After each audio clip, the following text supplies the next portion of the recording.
Good morning, 521. I hope all is well with you. Before we jump into this week, I just wanted to say a couple things. One, that I hope you are taking care of yourself and your family, and that things are going well in your school districts. I know everything is kind of topsy-turvy right now, and everyone thinks that online instruction is just a flip the switch, right? And we know that's not true. But that being said, this is leveraging technology for all learners. And a couple quick things that I think are really helpful, and I know I've encouraged my staff to do, is one, if you're doing screencasts um, and you're using Google Slides, turn on closed captioning. That's a really easy thing.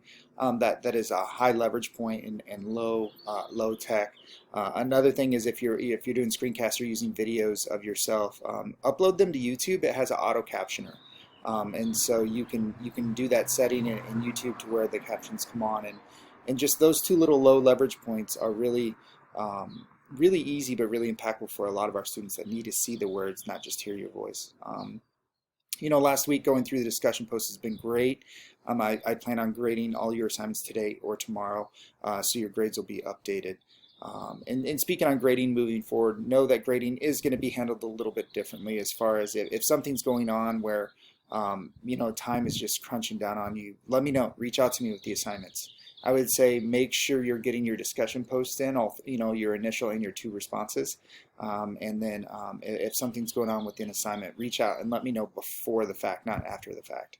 Because if I know beforehand, then we can kind of work through it. So let's jump into the week. For what you see and what you hear depends a good deal on where you are standing. And that's from C.S. Lewis, The Magician's Nephew, which is one of the forgotten books of the Chronicles of Narnia. And it's a really good book. But I love this because it points to trying to always place yourself in a situation or environment where there's good things going around, or challenging things for you, because we can control sometimes where we're at, and then what happens when we're there really is depending on putting ourselves in that situation. So moving into this week, there's a lot of good stuff going on in the SAMR model, which I know I talked about a little bit last week. I really do feel the SAMR model is not only good for ed tech, but it's just good for change management as a leader. Looking at Bloom's taxonomy and jumping into Common Core a little bit more. And then know that as we're in week 5. I know after this week there's a break for spring break, and then we jump back into week 6. But all these assignments are starting to pile up that were multi-week assignments. So just know that you're going to have to manage your time a little bit and jump on some of that. So the content for this week, you have to review chapter 10 and read 11 and 12 in the text. That should be 60 to 90 minutes. And then there's 4 websites to kind of go through and review, and that's probably about another 60 minutes for the content for this week. This week's a little bit different than discussion questions because you do have 2. So make sure that you jump on those early and get your post in. The first one, you can pick one of 2 prompts, either which of the 4 things needed to help students get information into long-term memory is most difficult, or what action can you take to shift your classroom towards discovery learning and less teacher talk. So those are the 2 prompts for question 1. You don't have to do both, you just do one. And then DQ2 is, what does it mean to be a facilitator of learning instead of a guardian of knowledge? And I know from teaching this course a few times that question usually spurs a lot of great discussion. It's kind of the idea of going from a sage on the stage to a guide on the side, that kind of phrasing.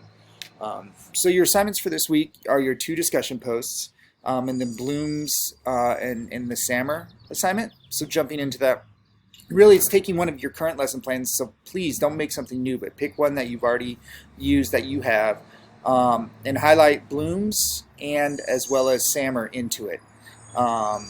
And if you haven't moved over into SAMR, highlight the areas where you think you should do that. Utilize color coding or formatting or some way, and then make sure you put a key on it, so I know green means Bloom's, red means SAMR, orange means SAMR that I want to do in the future, that sort of thing. And then you need 1 to 2 paragraph explanation of the changes.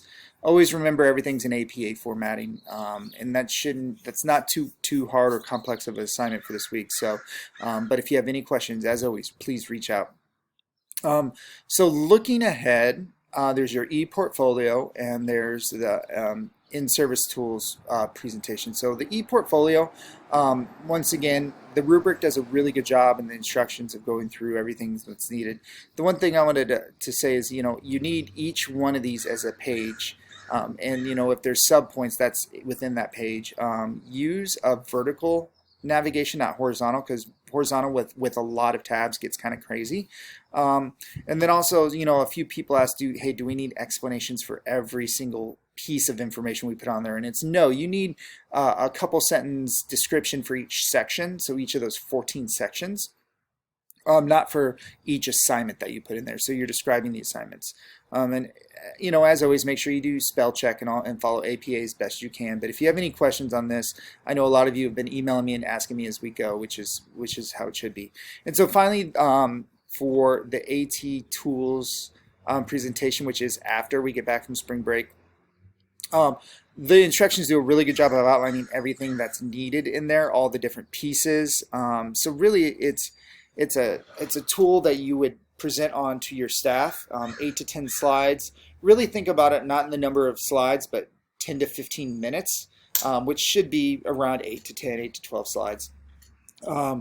And utilize your notes section. A lot of people don't know the notes sections you can format just like a Google Doc. And so your slide shouldn't have 30 pieces of information on it. A few major bullet points, a graphic, infographic, or a video or something like that. And then, you can put what you were going to say on your notes page. And I would challenge you on this one to actually present. Use Screencastify, or use Screencast-O-Matic, or use whatever screen capturing you want to use.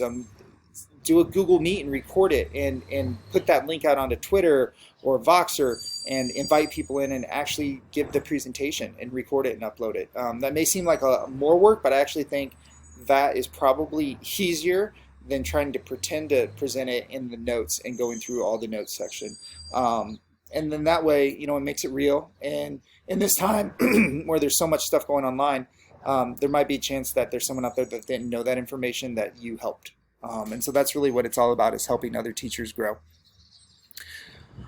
So that is week 5. I know it's an interesting time. Once again, if you need anything, please reach out, and have a good week.